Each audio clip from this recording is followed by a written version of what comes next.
All right, got a couple more stacks of slabs here. I'm gonna run through and just offer some random opinions on things. um, got this nice 77 tops Reggie Jackson, and this was a little project that I had years ago where I wanted to collect his entire tops run of him in a Yankees uniform, which was 77 to 82.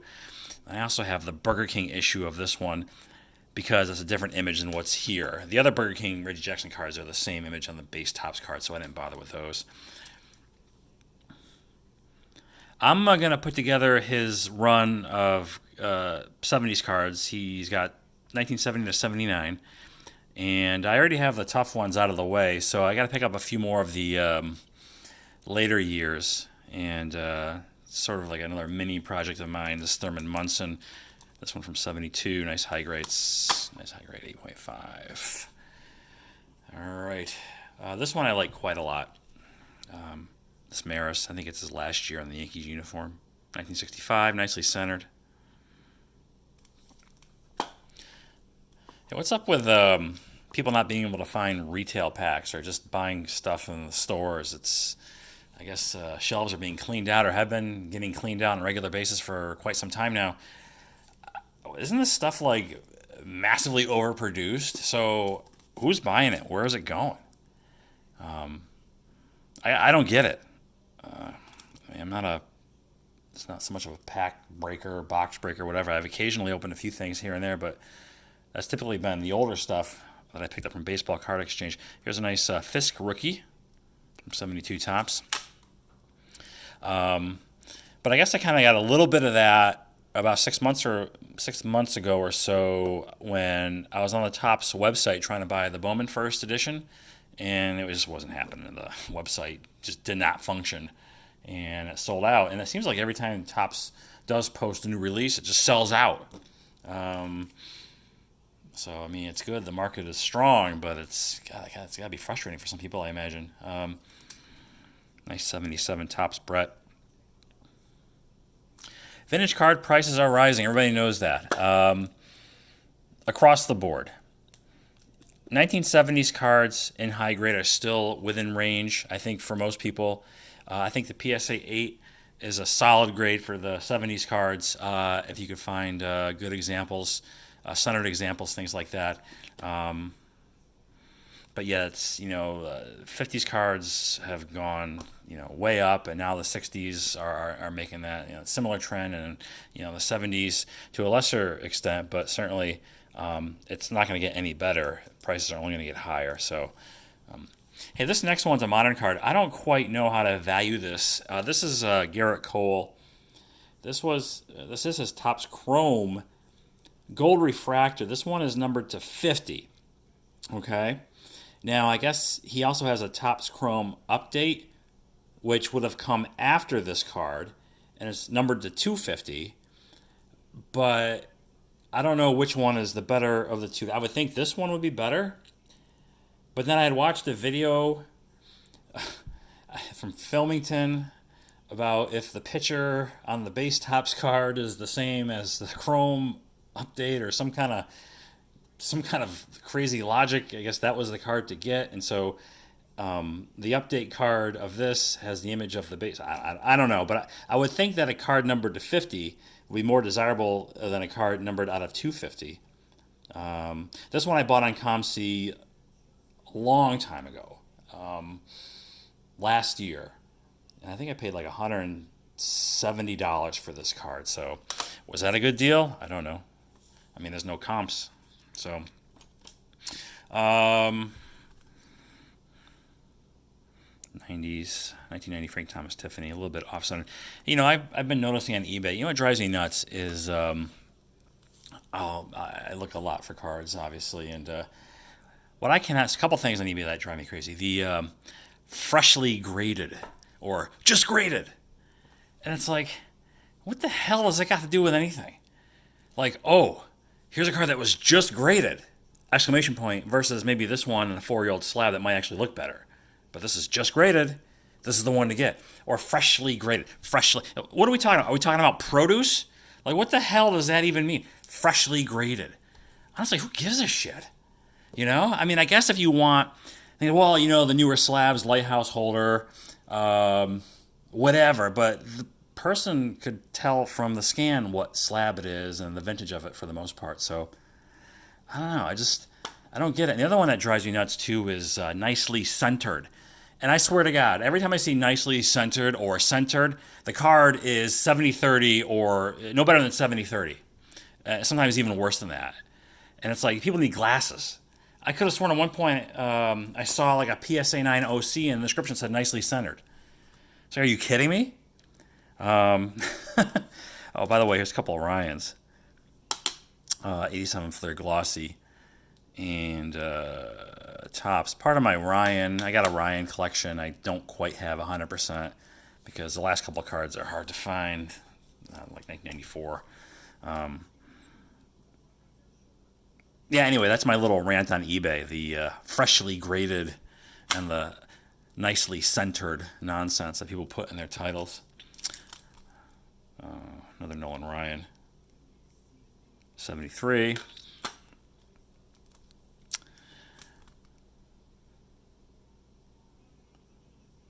So I'm moving back into, well, I never really left, but I'm focusing more on the vintage stuff these days, which, oh geez, another Ryan, which I think seems to be a trend. I think a lot of people are doing that because modern prices have gotten way out of hand.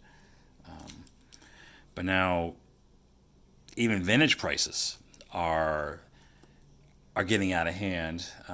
For example, I went through and I updated the spreadsheet that I have that keeps track of my collection, and I started that in May. I did a few odds and ends updating, over a couple months ago, but I did a thorough update this past week, and cards like this, for example, have doubled in price. The big cards have really exploded, but even just sort of the mundane, random card of, say, a Hank Aaron or in this case Willie Mays, have doubled in like over the course of like 3 months. So this might have been a $120 card. It could now be like around $200 card. Hypothetically speaking, I'm not sure what this one is value-wise exactly, but that's what's going on. And I believe the Mays here, now this Clemente, I believe these were another little thing I did where it was like the like rookie card in the 50s, but their last card was in the 70s. And I did Aaron, Clemente, Mays. I think that was it, but there's several, but those were like the three big ones. Here's a Reggie. Thinking about picking up more Reggie cards. I do like his 71. Nice Veda Pinson rookie card here.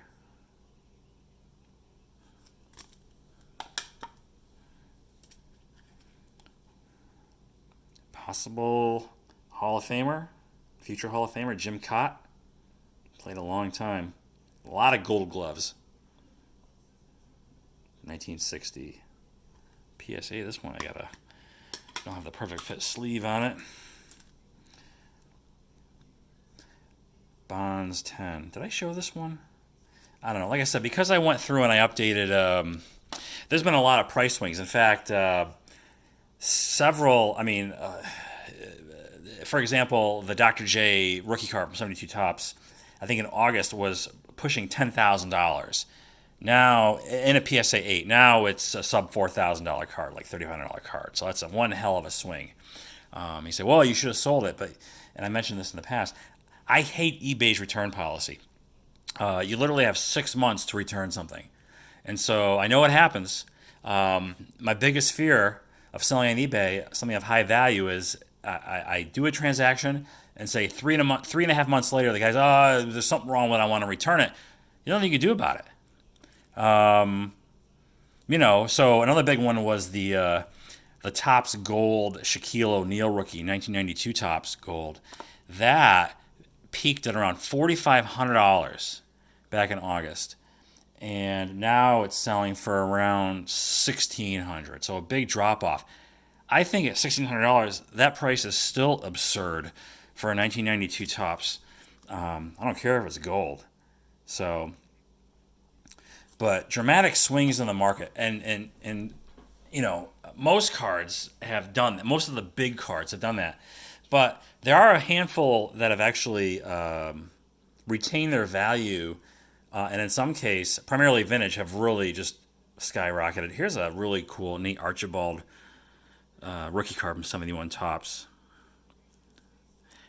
And this one hasn't gone up as much, but when I was collecting like the 70s basketball, this guy was on my list. The aforementioned Dr. J, Moses Malone, and then I wanted to get the Iceman, George Gervin, 74, and I never got to it.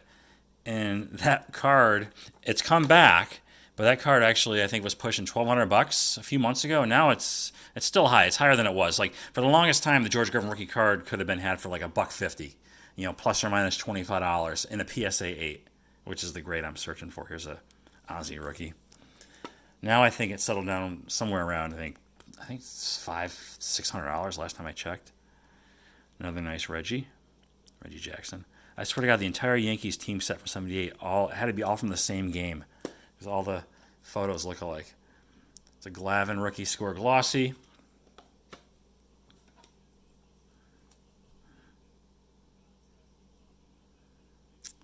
Tiffany Randy Johnson in a 9. I got here a couple Nolan Ryans, a couple more Nolan Ryans, one from 83 Tops, and 85 Donruss, which is a great card. I like this card. This is the first card Dale Murphy appeared on that didn't include other people. 77, 78, sort of, he's got two cards there. One's a rookie, one's not really. And then this one, 79, is his first solo card. It's actually a nice card. I picked this up a couple years ago. I think it was like $50. Maybe 3 years ago at this point. Great Yankee pitcher, Mel Stottlemyre. I mean, he played during the lean years of the Yankees from the mid 60s to the mid 70s, where they were just awful. But he was excellent, and if he only played on like one of those winning Yankee teams, he would have won a lot more games. Still had a pretty good career, but he had arm troubles, and I think he only pitched like 10, 11 years total. But Mel Stottlemyre, look at his numbers, great career numbers. Mel Stottlemyre, and later became the Yankees pitching coach, and he passed away I think a couple years ago from leukemia or something. Here's some football. 84, Eric Dickerson. 84 Tops. I used to wear those. I had the exact rec specs. I had the exact same things. They were awful, man. They would steam up in your football. What was the point? You couldn't see anyway. I mean, I can almost see better without my glasses. But those things would steam up. They were annoying, and that was before contact lenses or before I could get contact lenses, actually. So here's a vintage basketball. Scoring leaders, rebound leaders, actually. Wilt Chamberlain, Kareem. And check out that dew on Wes Unsfeld, man. Look at that thing.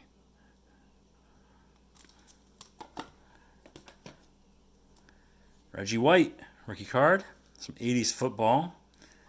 Never got around to getting the Jerry Rice. I wanted to. It reached a low point. It was hovering around, when I was shopping for football cards a couple years ago, it was hovering around $600-700. And then it got down to sub $500.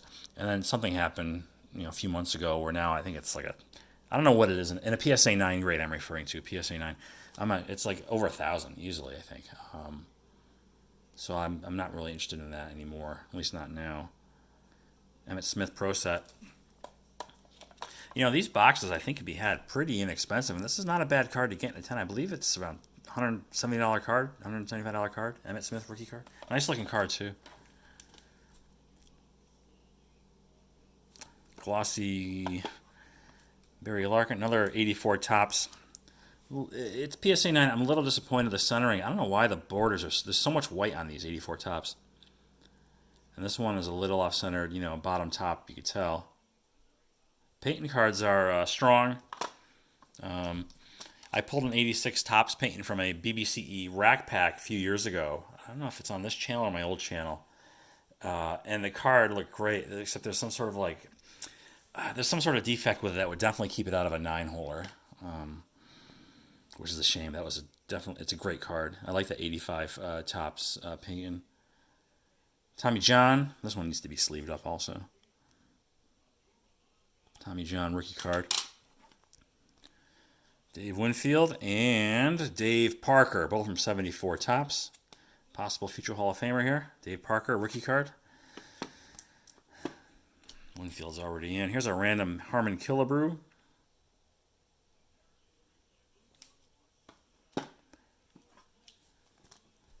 Alex English rookie card from 1979. And even though I gave up on the Henderson run, I was working on a sort of a registry set thing for Topps for Henderson. Because I gave up because the later, like the 2003, I was going for all PSA 10. So it was either all 10s or nothing, with the exception of the rookie card. Anyway, I did happen to get these during the process, and I'm glad I did because they're nice cards, especially this 82. But this one really has jumped significantly in value. I want to say I paid $115 for this, maybe 2 years ago now at this point, a little over 2 years ago. And I paid around $100 for the 83. But for whatever reason, they've really gone up in value. This is just a really nice card. It's probably one of my favorite cards from the 1980s, just from an appearance standpoint. And I was thinking about doing a video about that, like featuring this and like a 85 Donruss Eric Davis and some other random cards I just like because of the way they look. But anyway, that'll do it. Just random rummage and musings and rants and yeah. So I guess the next thing you're going to see from me is a Friday Night Vintage coming up later this week. It's a good one. It's been a while. And if you're into that sort of thing, you definitely won't be disappointed. So stay tuned for that. And as always, thanks for watching, and I'll talk to you all later.